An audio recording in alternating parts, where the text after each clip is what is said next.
Oui, bizarrement.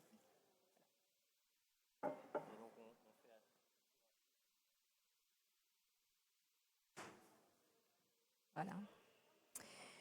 Très bien, Stéphane Shankland, bienvenue à la Gaieté Lyrique. Comme tous les après-midi, finalement, le ARCOP 21 a pris ses quartiers et ses habitudes aussi d'inviter un artiste à l'envergure internationale qui est peu ou prou préoccupé par les défis climatiques. Alors vous, vous êtes artiste plasticien avec un credo, celui que l'art transforme. Vos projets artistiques s'intègrent dans des processus de transformation, aussi bien dans des contextes urbains que dans des zones industrielles, dans la nature, en France comme à l'étranger. Et votre recherche artistique porte sur des questions liées à ce qui se passe après la consommation, à la production de déchets, comment ils sont gérés, stockés, détruits, recyclés. Et vous analysez justement le cheminement de ces matières usées et des signes culturels également dans leur recyclage. Vous enseignez à l'École nationale supérieure d'architecture de Nantes et vous vous êtes lancé dans une démarche qui s'appelle haute qualité artistique et culturelle. Alors expliquez-nous de quoi il s'agit.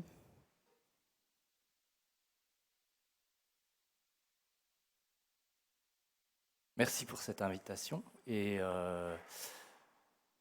Bon, vous commencez par le morceau peut-être le plus abstrait ou le plus difficile à décrire en 3 mots, qui est qu'est-ce que la démarche HQAC, haute qualité artistique et culturelle.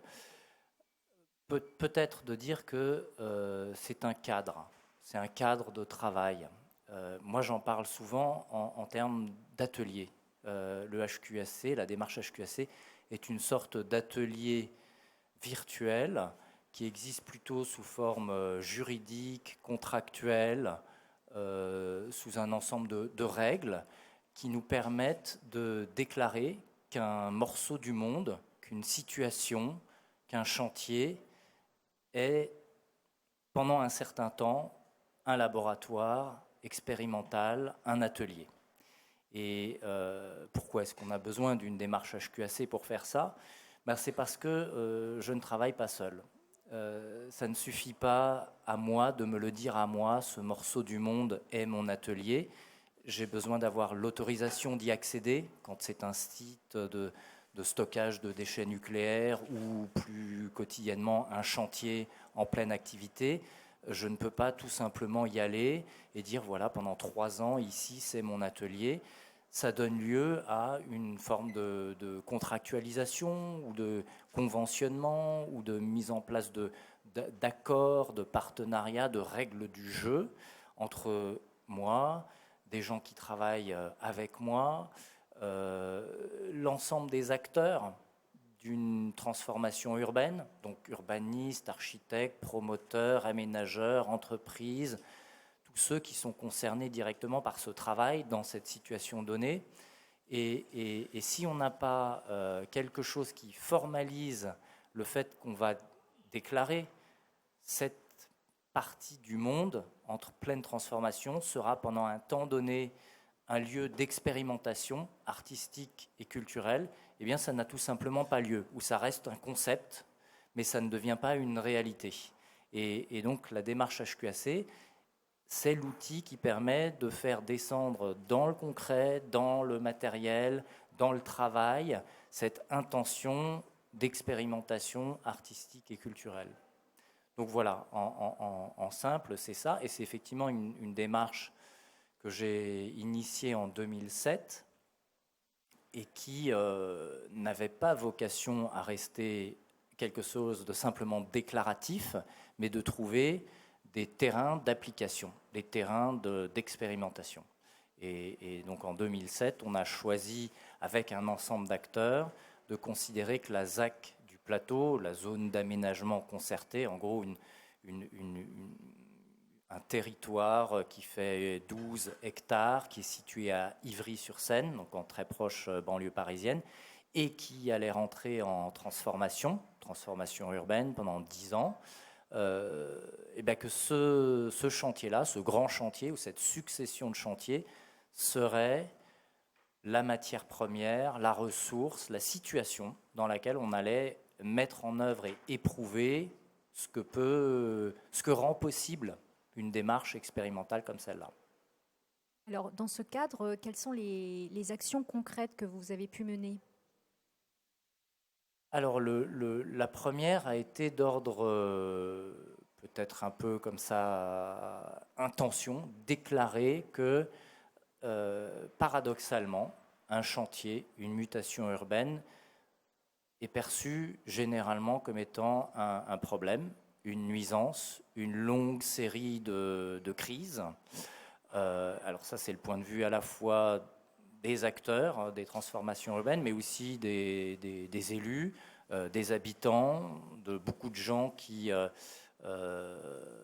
la fois sont pour le fait que l'on construise du logement, des espaces de travail, qu'on améliore l'environnement urbain, etc., etc., et qui en même temps ont à juste titre un ensemble de réticences à ce temps critique qui est celui de la mutation avec ses chantiers, ses nuisances, etc.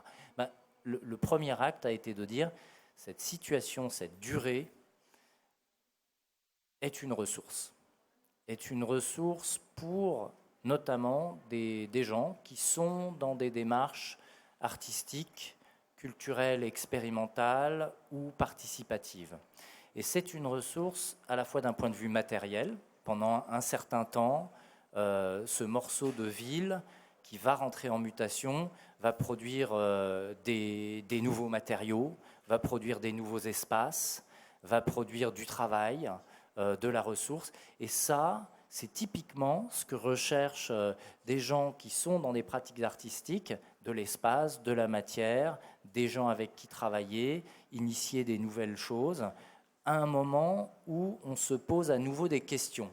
Et c'est ça qui m'intéressait beaucoup, c'est que le moment de la mutation urbaine est un moment de questionnement, c'est un moment de crise dans le sens de danger et opportunité, dans le sens de on ne sait pas exactement comment tout ça va se terminer, mais on sait que ça va commencer.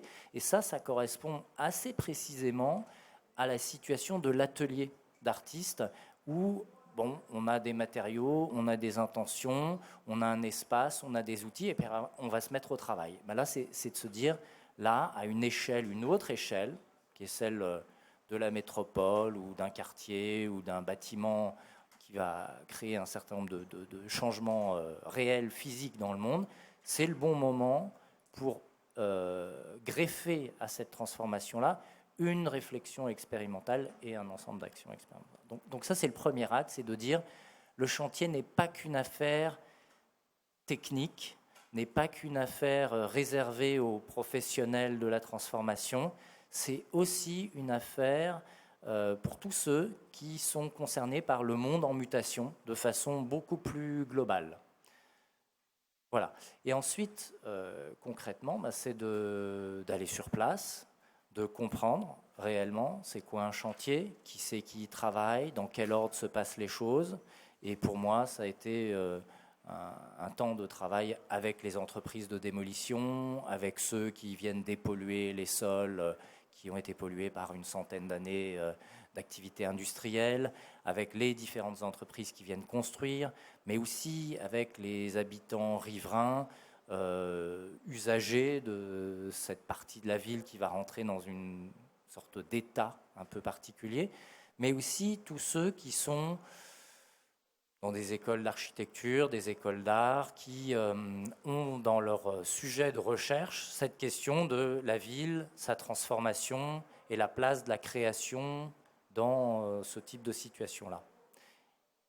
Voilà. Et après, ça donne lieu, et c'est pour ça que je suis un peu généraliste là-dessus, ça donne lieu à énormément de projets différents qui fonctionnent beaucoup sur le mode collaboratif et transversal, c'est-à-dire que on travaille avec une entreprise et avec une école, avec un groupe d'étudiants et avec un aménageur, avec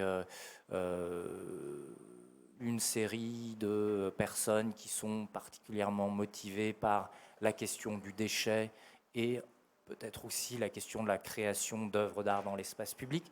Voilà. Et à chaque fois, ça va donner lieu à une sorte de petit groupe de travail qui va se saisir d'un aspect du réel qu'on rencontre à cet endroit-là, et puis on le développe, on le travaille. Donc c'est vraiment un travail. C'est pas juste une question de déclarer le chantier est une œuvre, c'est une question de se mettre au travail avec une intention artistique dans une situation plutôt bien cadrée, professionnelle de la mutation, dans lequel, a priori, il n'y a pas de culture, il n'y a pas de projet social et il n'y a pas forcément de projet environnemental non plus. Voilà.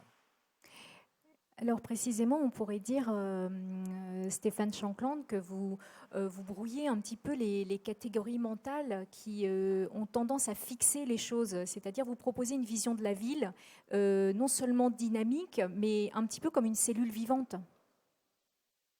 Oui, je crois que ça c'est très très important. C'est pas une volonté de brouiller les distinctions entre les différents mondes, celui de l'urbaniste, de l'habitant et de l'artiste. C'est pas juste le jeu de brouillage. C'est qu'en fait, pour rentrer dans une démarche qui est expérimentale, ce qui fait qu'elle est expérimentale, c'est qu'on accepte de ne pas savoir exactement qu'est-ce qui va en sortir de cette expérience-là, de ce travail-là, de cette recherche-là. Et y compris de ne pas savoir, in fine, est-ce qu'on va produire une œuvre d'art, ou est-ce qu'on va produire une nouvelle réglementation pour le chantier, ou est-ce qu'on va produire un banc public à l'usage de riverains qui auront trouvé que ici c'est intéressant. Ben, tout ça, c'est ce qui résulte d'une recherche où, a priori, la question est plutôt comment se saisir d'une situation qui est assez figée, assez tendue, assez compartimentée, assez définie, qui est celle de la transformation urbaine. C'est vraiment serré comme environnement, c'est critique, hein, c'est économiquement chargé, c'est plein de règles, il y a des vrais enjeux qui nous dépassent. Mais comment, malgré cette dimension critique, on arrive à se positionner au milieu de ça avec une intention extrêmement ouverte, très expérimentale, et de voir qu'est-ce qu'il en sort. Et donc ça part finalement plus d'une forme d'intuition qui est, en fait, dans cette situation, il y a tout ce qu'il nous faut pour développer quelque chose de nouveau qu'on ne connaît pas encore. C'est le contraire de dire on ne peut pas rentrer dans un chantier si on ne sait pas ce qu'on vient d'y faire, ce qu'on a déjà fait valider par tout le monde, pourquoi, comment et à quel prix. Voilà, là c'est l'opposé. Et donc la démarche HQAC, pour y revenir aussi, est une sorte de cheval de Troie, non pas parce qu'on essaye de tromper quelqu'un, mais c'est de dire comment on crée une zone ouverte, libre dans le sens où on accepte qu'il y a du flou, où on accepte qu'il y a de l'indéterminé, parce que si tout est déterminé, il n'y aura pas de création, en fait. Alors depuis 2007, quelles sont les démarches justement qui ont pu aboutir? Alors donc celle qu'on a lancée en 2007, c'est en quelque sorte le prototype de cette démarche à Ivry-sur-Seine, sur la ZAC du Plateau, qui dure encore aujourd'hui. Donc ça fait près de 10 ans maintenant qu'elle est en cours. Et déjà ça en soi, c'est extrêmement intéressant. C'est qu'on arrive avec une démarche comme celle-là à rentrer dans du long cours, de l'expérimentation dans la durée. Du coup, sans vouloir faire œuvre forcément de pédagogie, il y a quelque chose qui rentre dans les pratiques, les mœurs d'un certain nombre d'acteurs qui ne sont pas des acteurs culturels a priori, mais qui sont des aménageurs, des promoteurs, des entreprises, des services d'urbanisme d'une ville. Bon, je trouve que c'est très très intéressant d'être au travail avec ces gens-là sur des périodes longues, parce que au fur et à mesure, ils commencent à reconnaître comme nous que le chantier, notamment, c'est autre chose que juste ce moment difficile à passer. C'est vraiment quelque chose qui participe à faire qu'une ville est intéressante, est un lieu d'innovation, mais dans le sens d'un lieu où on peut encore s'autoriser à imaginer des choses qu'on ne connaît pas, et eux deviennent acteurs de ça. Et c'est ça qui est très très important, c'est qu'il ne s'agit pas juste de faire un projet artistique et culturel pour un public et des institutions artistiques et culturelles, mais de faire prendre peut-être conscience que nous, collectivement, et peut-être plus particulièrement ceux qui ont en charge des transformations importantes, industrielles, urbaines, du territoire, détiennent une bonne partie des clés qui peuvent débloquer l'existence d'approches vraiment créatives dans ces situations-là. Et que c'est eux qui ont la clé souvent là-dessus. Alors, est-ce qu'on peut connaître quelques exemples de projets qui sont nés dans ce contexte? Oui, pardon. Donc il y a Ivry-sur-Seine qui a commencé en 2007. Et il y a eu une vingtaine de projets qui ont été faits. Ça va de l'architecture expérimentale, donc vraiment construire du bâtiment qui est en fait un atelier, laboratoire au milieu d'un chantier qui qui existe au milieu du chantier pendant 2-3 ans, le temps du chantier, qui ensuite est démonté à l'issue du chantier pour ensuite se déplacer sur une phase suivante d'atelier. Donc on a un atelier qui s'appelle l'atelier Trans 305 qui a été construit en 2010 et qui aujourd'hui encore est en place sur cette ZAC et qui continue à se développer. Donc là on est plus du côté de l'architecture expérimentale. Il y a beaucoup de choses qui ont été faites du côté de l'Internet, de films, de production d'images qui permettent de rentrer dans qu'est-ce que c'est qu'un processus de création au milieu d'un chantier urbain. Donc ça, on a tout un ensemble d'invitations qui ont été faites à des réalisateurs avec lesquels on a travaillé, soit qui nous accompagnent sur un projet de workshop qu'on fait au milieu d'un chantier avec des étudiants et des habitants, soit qui suivent dans la durée une création. Par exemple, il y a eu un projet qui a démarré en 2008 qui s'appelle Marbre d'ici.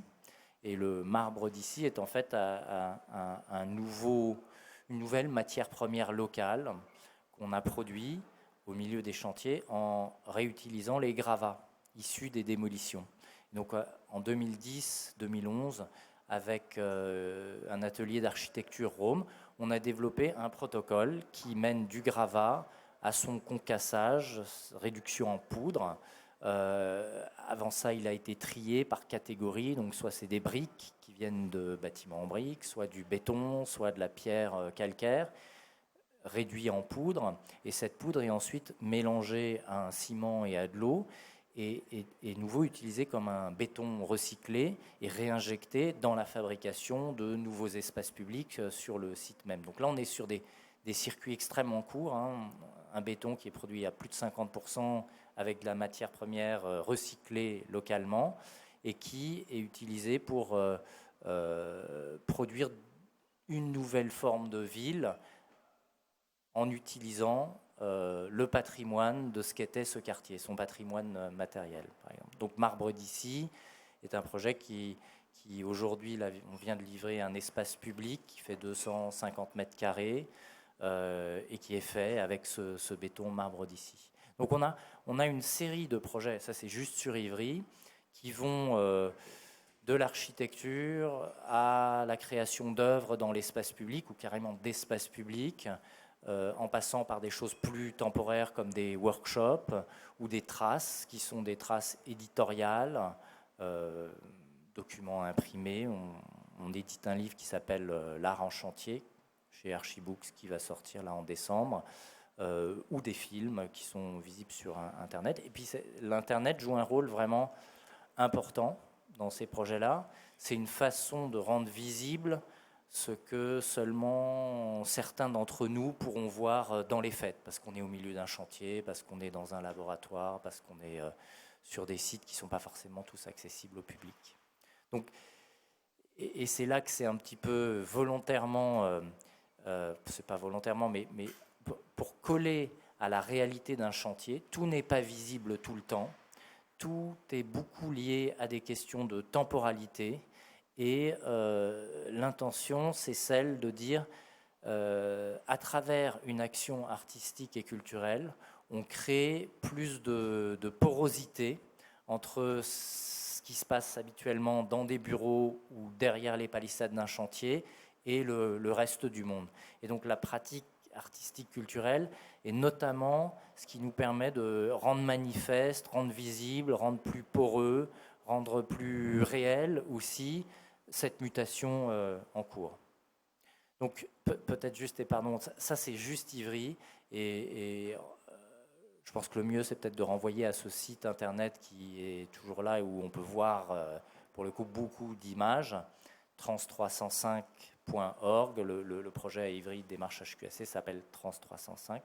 Puis après il y a eu d'autres projets, on pourra peut-être en reparler. C'est ça, on va aborder d'autres projets puisque vous avez l'habitude d'investir des sites, on va dire, pas improbables, mais assez variés. Donc, par exemple, je pense à celui d'Aubervilliers, par exemple, avec le projet que vous avez intitulé Tuvalu, ça se prononce comme ça? Oui, oui, ou Tuvalu, selon la prononciation. Alors, Tuvalu est effectivement, à nouveau, un projet qui est rendu possible parce qu'on a pu mettre en place une démarche HQAC au long cours. Donc ici, on est à Aubervilliers, dans le nord de Paris. C'est un projet qui démarre en 2012 avec une exploration du territoire de la ville d'Aubervilliers. Qu'est-ce qui s'y passe?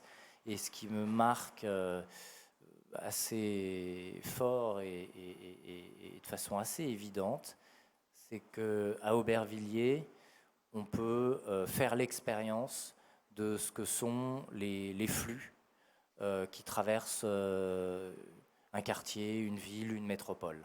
Donc à la fois les flux matériels, les matériaux qui rentrent, les déchets qui sortent, les gens qui viennent ici, qui en repartent, les marchandises, les biens, les langues, les cultures, les informations.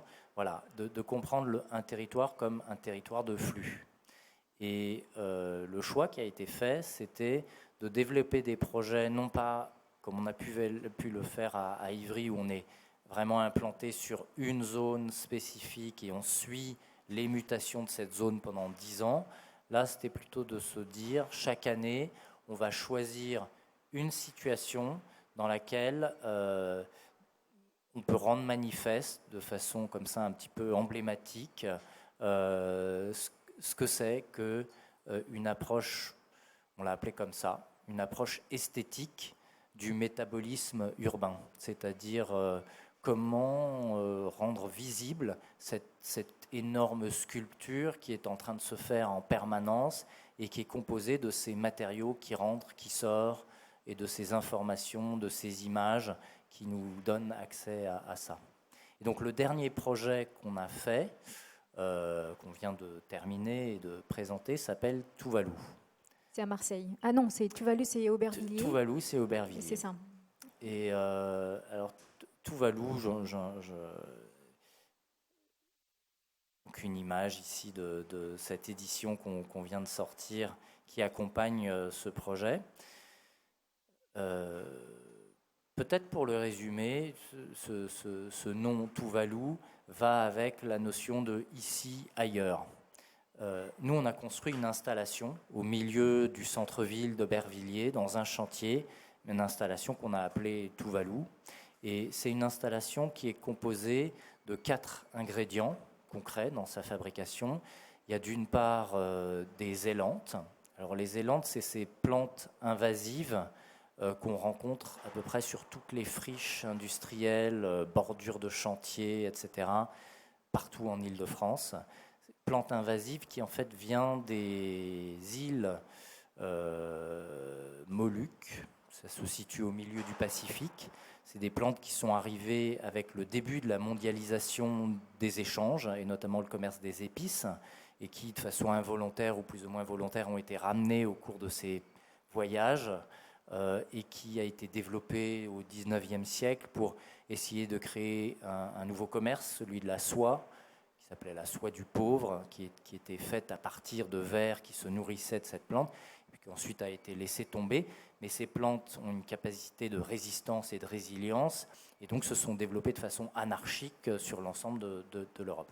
Et donc le projet est parti avec, au milieu d'une friche industrielle, la présence de ces arbres, de ce bosquet d'élantes qui devait être rasé, enlevé, Et on a fait une première proposition qui était celle de dire, nous on reconnaît une qualité à cette plante-là, d'une esthétique et en termes de sensible. Elle produit de l'ombre en été, elle amène du vert et du vivant au milieu de cette ville et de cette situation plutôt minérale assez dure. Et puis elle est un témoin des flux migratoires qui traversent le monde. Donc en tant que tel, pour nous, c'était important, surtout dans une ville comme Aubervilliers, qui est une ville-monde, plus de 80 langues parlées, c'est un territoire des premiers arrivants. Donc voilà, c'est pas anodin, cet arbre-là, de le conserver et de faire projet avec. Ça, c'était un premier ingrédient. Le deuxième, on était au milieu d'un chantier, production de gravats avec les démolitions. On a récupéré ces déchets et on a créé tout un jardin qui utilise ces pierres pour faire des murs de soutènement, pour des bacs dans lesquels on allait planter un ensemble de choses. Et puis les deux autres ingrédients étaient des planches de coffrage, pareil, récupérées sur un chantier, et un rayonnage à palettes, c'est-à-dire ce qui permet de porter des palettes. C'est un petit peu difficile à visualiser, mais ce que je cherche à dire, c'est qu'on a pris 4 ingrédients qui étaient présents sur place, avec lesquels on a construit cette œuvre dans l'espace public qui s'appelle Tuvalu, et qui sont 4 ingrédients reliés à ces 4 problématiques qui sont les lentes, et vraiment reliées à cette question des flux migratoires globalisés. Le rack à palettes et la palette de manutention, c'est vraiment l'outil de la globalisation des échanges, de la mondialisation. Aubervilliers est la première plateforme d'export-import chinois en Europe. Et donc, à travers la palette, on rappelle le fait que Paris est connecté à un port qui est un port de porte-conteneurs, qui est le Havre, qui lui-même a été racheté récemment aux 2/3 par un entrepreneur chinois qui est basé à Aubervilliers pour son commerce avec la ville de Wenzhou, qui est ce qu'on appelle la quincaillerie du monde. Wenzhou, c'est l'endroit en Chine où un très grand pourcentage de tout ce qui passe entre nos mains en termes de petits objets ont été produits au Wenzhou et nous sont arrivés par là. Et puis ensuite, il y a la question du gravat. Le gravat, déchets produits par les activités de chantier, de construction. Il faut savoir qu'en France, 70% des déchets sont produits par les activités du BTP, voirie, chantier, etc. Le territoire sur lequel on est, à côté d'Aubervilliers, Plaine Commune, vient de faire une étude sur le métabolisme urbain de Plaine Commune, et 1,5 million de tonnes de déchets sont produits chaque année venant du BTP. Donc là, avec ces quelques gravats, on a quelques représentants de ces matériaux qui sont produits chaque année sur place et qui sont envoyés ailleurs. Et puis le dernier ingrédient, c'était la planche de coffrage, qui est un peu ce matériau universel, générique, qui nous parle de la construction et qui nous rappelle qu'officiellement, depuis 2007, on est rentré dans un monde où il y a plus de zones, plus de personnes qui habitent dans des zones urbanisées que dans des zones rurales. Et c'est un peu long à décrire, mais ce qui est vraiment le cœur de notre façon de travailler, c'est ces sortes d'abstractions. Flux mondialisés, déchets, urbanisation du monde, globalisation des échanges. Nous, on les travaille avec des matériaux très concrets. Et en les travaillant, je crois qu'on se rend un peu plus compte de qu'est-ce que c'est que ces choses dont on nous parle beaucoup dans les médias, qu'on entend et qu'on n'arrive pas vraiment à s'approprier parce que finalement, on n'en a pas d'expérience concrète. Et donc, les chantiers qu'on fait sont des terrains d'expérimentation de ces fondamentaux qui font le monde en mutation aujourd'hui. Mais alors justement, Stéphane Shankland, quand vous vous situez dans ces sortes de non-lieux, on va dire, avant que vous arriviez, ce sont un peu des zones indéterminées, vous vous occupez des sortes de déchets, de chantiers. On est étonné de trouver un artiste à cet endroit-là, et est-ce que vous ne prenez pas finalement la place de ceux qui auraient dû se poser ces questions, à savoir les industriels du bâtiment, les fabricants de ces matériaux qui ne se sont pas posé la question de leur recyclage, des pouvoirs publics qui quand même pourraient anticiper ce recyclage eux-mêmes, ou même du citoyen qui finalement se laisse faire et ne se pose pas trop de questions. Alors, enfin, c'est très clair pour moi.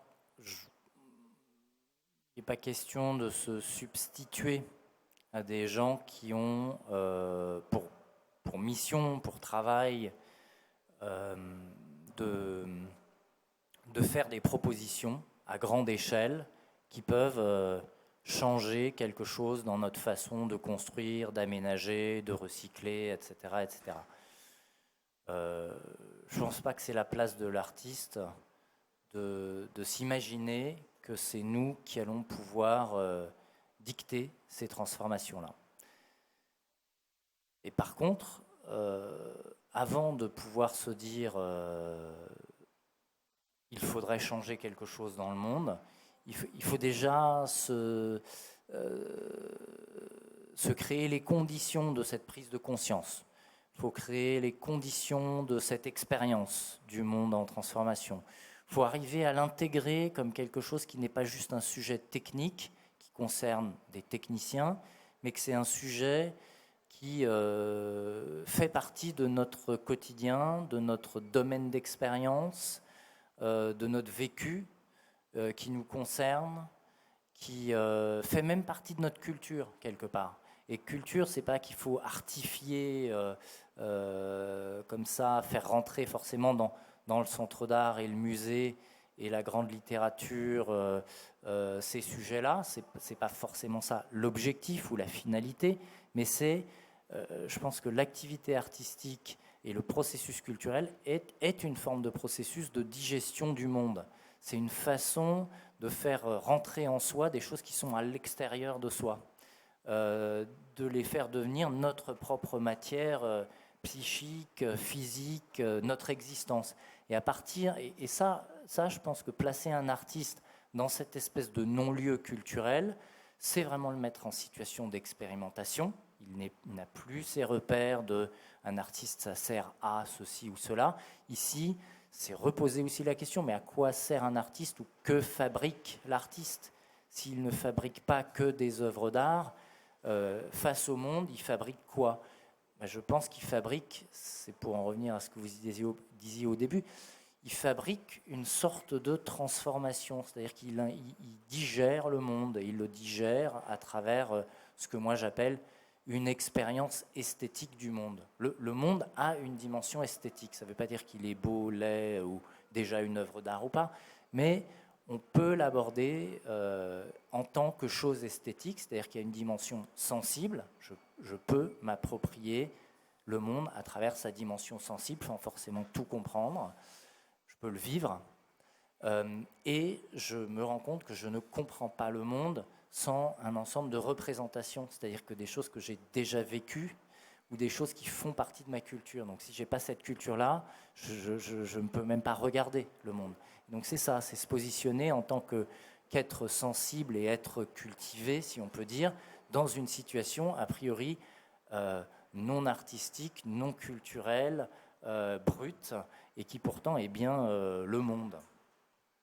Alors, vous avez occupé cette place des impensés du monde, justement, ces endroits et ces choses qui n'ont pas été peut-être envisagées auparavant. Vous avez notamment poursuivi à Marseille aussi cette exploration, et puis également en Allemagne.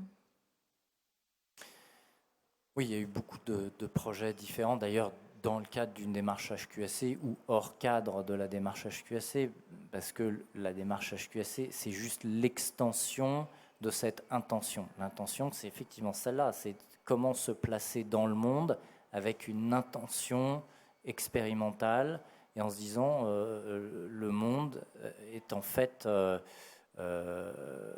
bien l'objet ou la situation première face à laquelle, en tant qu'artiste, j'ai envie pas de me confronter, mais c'est bien face au monde que se passe la pratique artistique. Elle ne se passe pas en huis clos à l'intérieur d'un champ de référence qui serait déjà celui de l'art contemporain. Bon, ça c'est une attitude qui est celle de presque, des fois j'ai appelé ça de la sculpture documentaire, c'est-à-dire qu'il s'agit bien de faire une pratique artistique, mais qui est pluguée en interaction directe avec un morceau du monde et non pas avec quelque chose qui fait déjà partie de l'art et de la culture.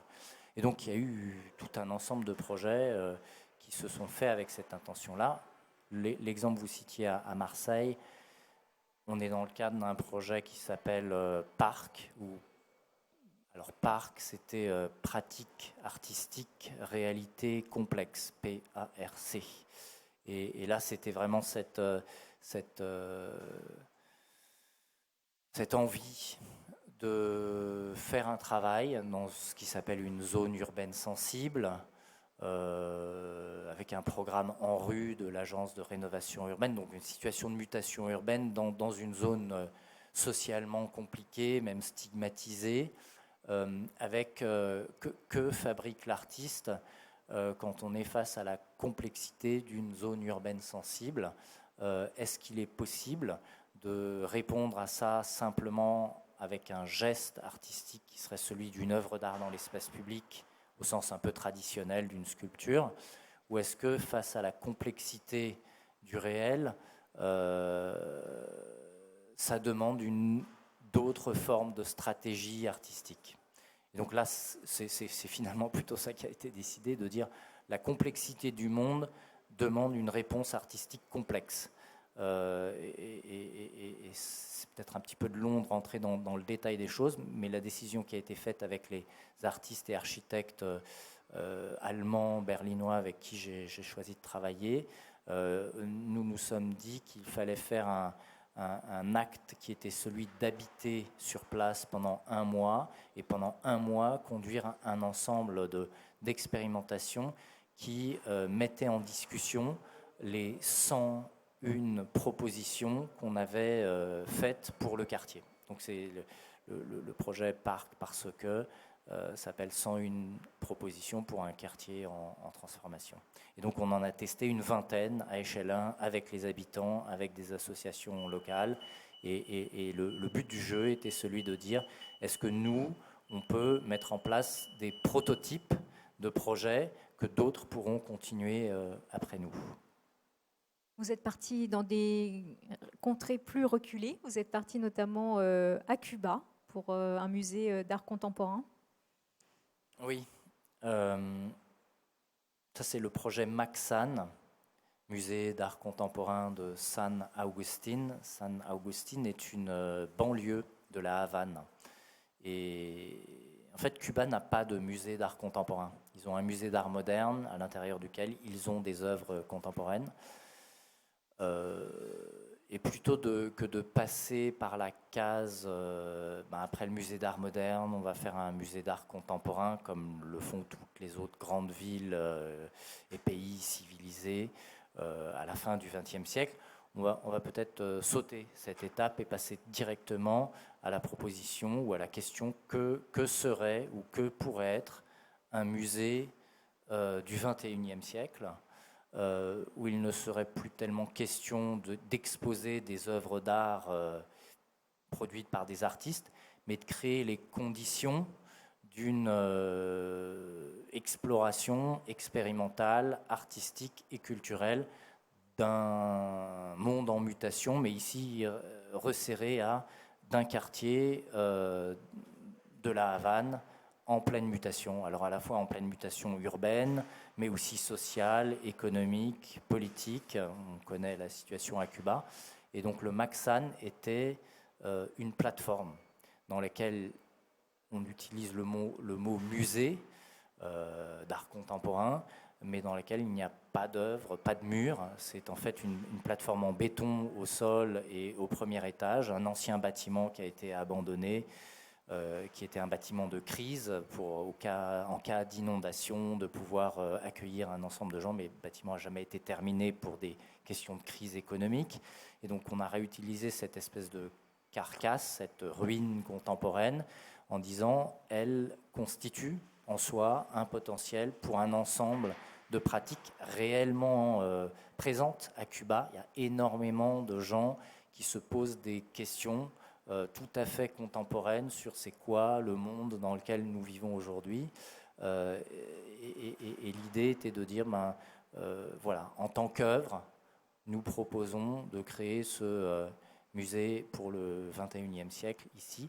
Et donc ce musée a été activé notamment à l'occasion de la 11e biennale d'art contemporain de la Havane qui s'est déroulée en 2012. Et donc pendant un mois, cette plateforme Maxan a été activée. Et ensuite, tout un ensemble d'autres projets auxquels moi je n'ai pas participé ont continué à se développer.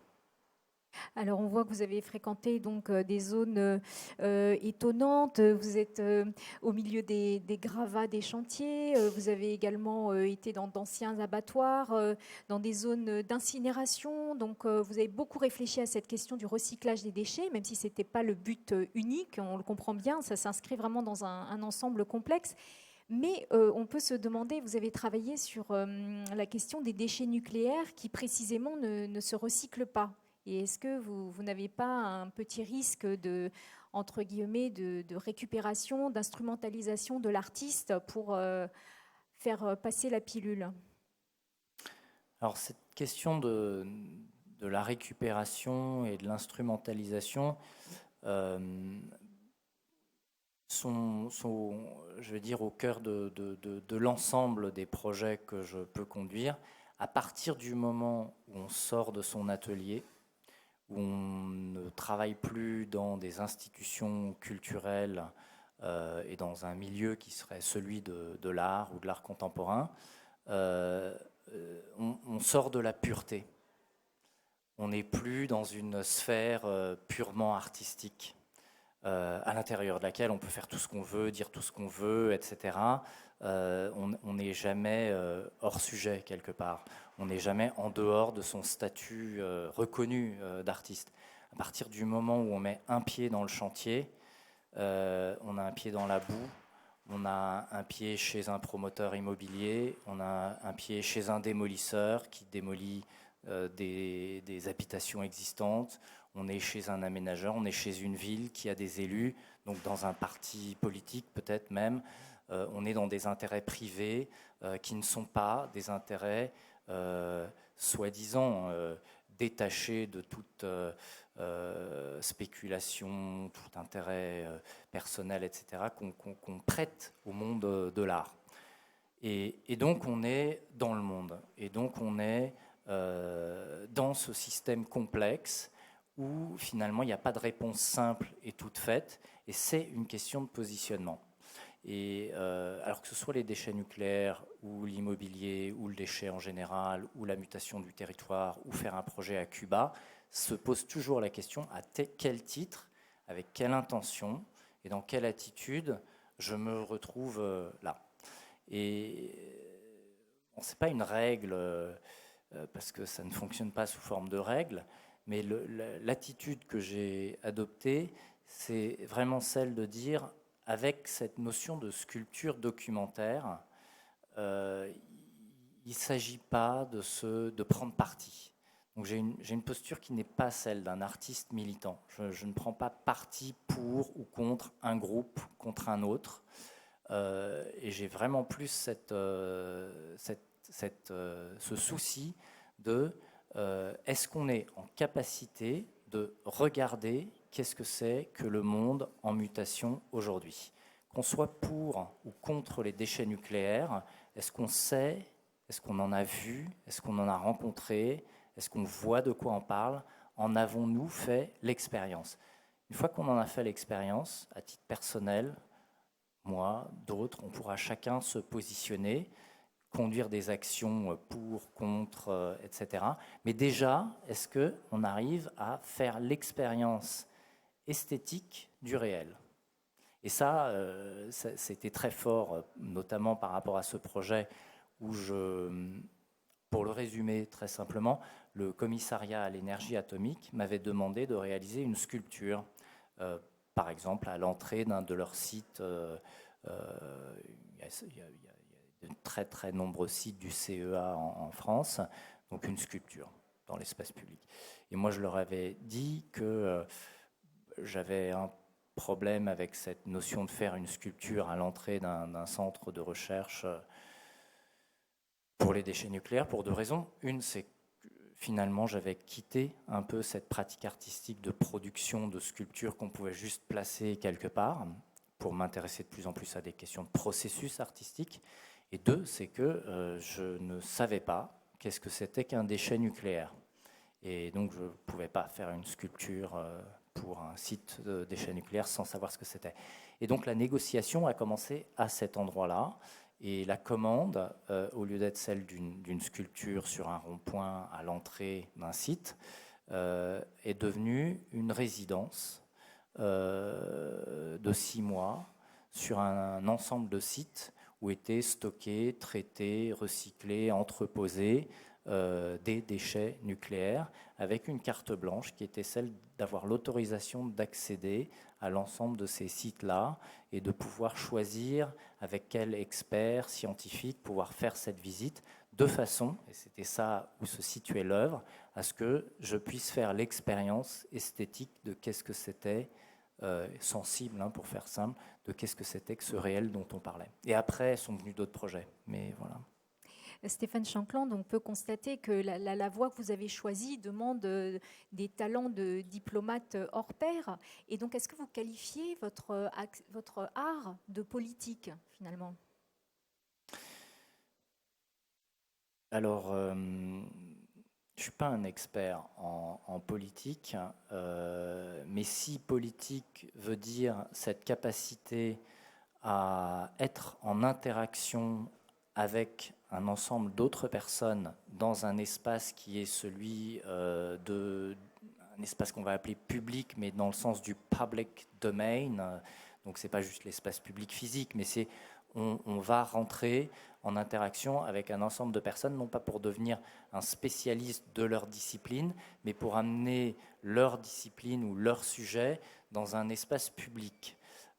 Alors oui, je pense qu'il y a une intention politique là-dedans, c'est que finalement, pour continuer peut-être sur cette notion du déchet nucléaire, le déchet nucléaire, quand je travaillais dessus, était une affaire privée. Ça se passe derrière des murs bien protégés.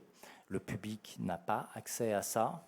La représentation du déchet nucléaire est extrêmement contrôlée, l'information aussi, pour plein de raisons. Et quelque part, ça faisait partie du domaine privé de la communauté scientifique du CEA. C'est eux qui faisaient de la recherche, prenaient des décisions et géraient cette chose-là. Alors que le déchet nucléaire, c'est notre production. C'est nous, quand on appuie sur le bouton, on a de l'énergie, ça fait tourner des centrales qui produisent des déchets. C'est un bien etc. commun, de fait. C'est un bien commun. Et c'est ça un petit peu. Donc il y a une intention peut-être politique ici qui est celle de est-ce qu'on se rend compte de ce qui, directement ou indirectement, est lié à nous, à notre façon de vivre, à notre façon de penser, à notre façon d'agir. Est-ce que ça, on en a une représentation? Est-ce que ça peut devenir en quelque sorte une sculpture, c'est-à-dire quelque chose à contempler? Et dans cette espèce de neutralité qui est celle de la contemplation, c'est-à-dire pas la dénonciation, mais la contemplation, je pense qu'il y a un acte politique. Savons-nous regarder le monde? On va parler du projet sur lequel vous travaillez actuellement, qui est le MMM, le musée du monde en mutation. Donc là, on est plus justement sur pas la disparition totale, mais enfin l'incinération des déchets. Oui. Alors le musée du monde en mutation, j'en montre juste une couverture. Là, c'est une édition qu'on vient de terminer, qui s'appelle donc Musée du monde en mutation. Et le sous-titre, c'est pour une approche esthétique du métabolisme urbain. On est encore dans la cellule vivante. On est encore dans cette question de processus, dans cette question du monde en mutation, dans cette question de consommation et de post-consommation, dans cette question de représentation. Est-ce qu'on arrive à se représenter ce que nous sommes collectivement en tant que être qui ingère de la ressource et rejette d'autres ressources? Est-ce qu'on a conscience de ce que nous produisons? Et donc le musée du monde en mutation est une proposition qui est née, elle aussi, d'une démarche HQAC. Donc une démarche HQAC a été souhaitée par un syndicat qui regroupe 80 communes des arrondissements de Paris et de l'Île-de-France, qui se regroupent ensemble en syndicat pour gérer leurs déchets ménagers. Donc le syndicat est l'émanation de l'ensemble de ces représentants de collectivités territoriales qui se dotent d'un outil pour gérer leurs déchets ménagers. Et il y a une usine en particulier qui se situe à la frontière entre le Paris 13e arrondissement et la ville d'Ivry-sur-Seine, qui est une usine vieille, vieillissante, même si sa façade a l'air plutôt neuve, ce qui se passe à l'intérieur est un peu plus âgé, et envisage, ou s'est posé la question de sa reconstruction pour se mettre aux normes, mais aussi pour se projeter dans qu'est-ce que sera une usine de traitement des déchets ménagers pour les 40 ans à venir. C'est ça un peu le cahier des charges. Et donc avec cette question-là, il y a un ensemble de volets techniques, comment retraiter des déchets ménagers, mais aussi une vision plus sociétale. C'est quoi le déchet, la place du déchet dans nos vies, dans nos villes, dans nos métropoles demain, après-demain, dans 40 ans? Donc quelle est la vision de la société vers laquelle on va? Et puis c'est une question urbaine. C'est pas évident, à la frontière entre Paris et sa très proche banlieue, de garder une usine d'incinération des déchets. La tendance est plutôt de les mettre à 40 km du centre de la métropole. Là, le choix était celle de garder ça. Donc on est dans une vraie complexité, une vraie contradiction, des vraies tensions entre pour, contre, quelle vision de la société demain, quel choix faire aujourd'hui, sur quelle base, une vraie complexité. Et là, la proposition à nouveau que j'ai faite, c'est celle de dire, plaçons-nous dans ce débat technique, économique, politique, Territorial, urbain. territorial aussi. Territorial, vraiment, c'est quoi l'aménagement du territoire, avec cette intention de dire, ce site est parfait pour conduire une expérimentation artistique, culturelle et sociale, parce qu'on y est connecté à ces trois grandes formes de mutation. C'est un peu ça les 3 M qu'on a là. La première, c'est une mutation au quotidien.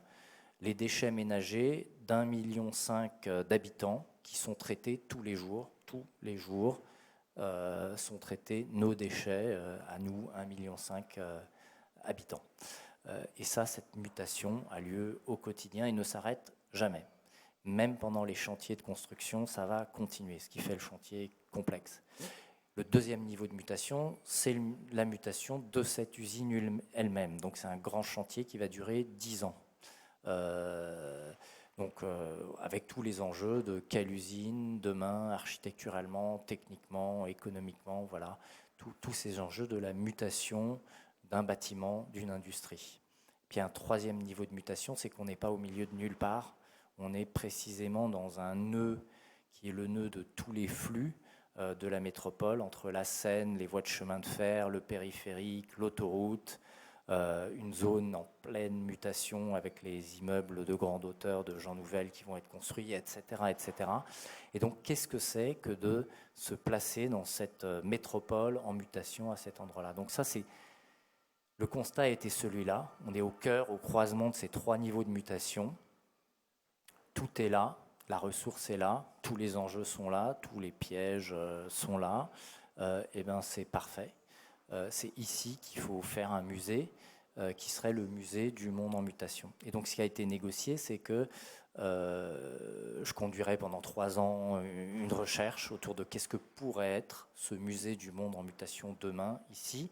Alors il ne s'agit pas de construire un deuxième édifice qui serait un musée accueillant des hommes, mais de considérer cette situation avec ces 3 niveaux de mutation comme étant de fait le musée.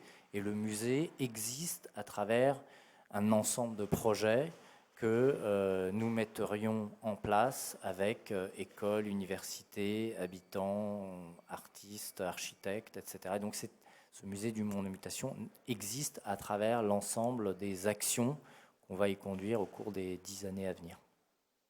Stéphane Shankland, en guise de conclusion, on voit que vous avez vraiment l'habitude de manier ces questions de la complexité, de la diversité des interlocuteurs et de leurs préoccupations. Quel regard vous portez sur les négociations actuelles de la COP 21 ? Alors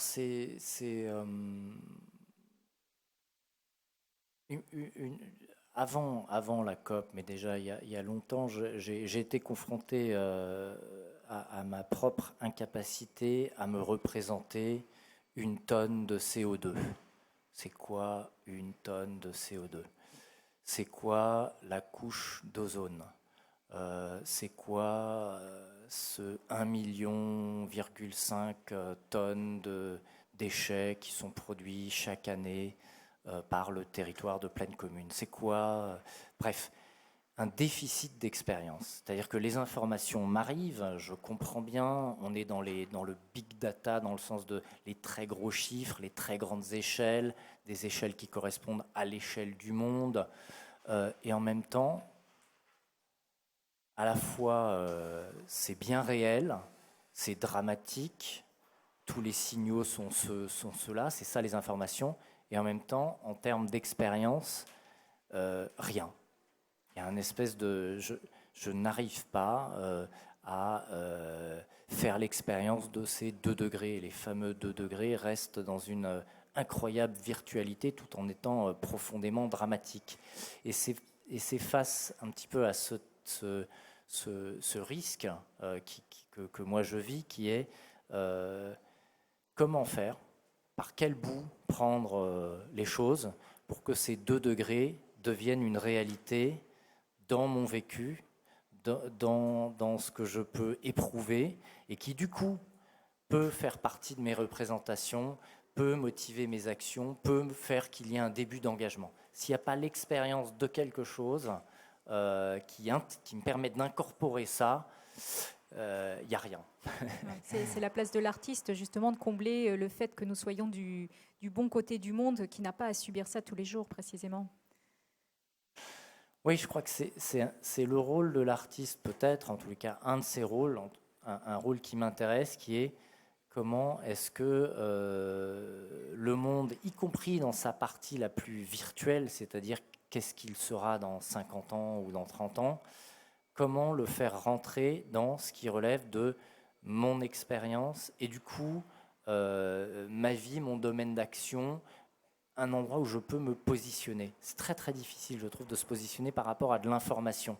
On a une information, puis une autre, puis une autre, puis une autre, elles sont en contradiction. Comment on fait pour se positionner ?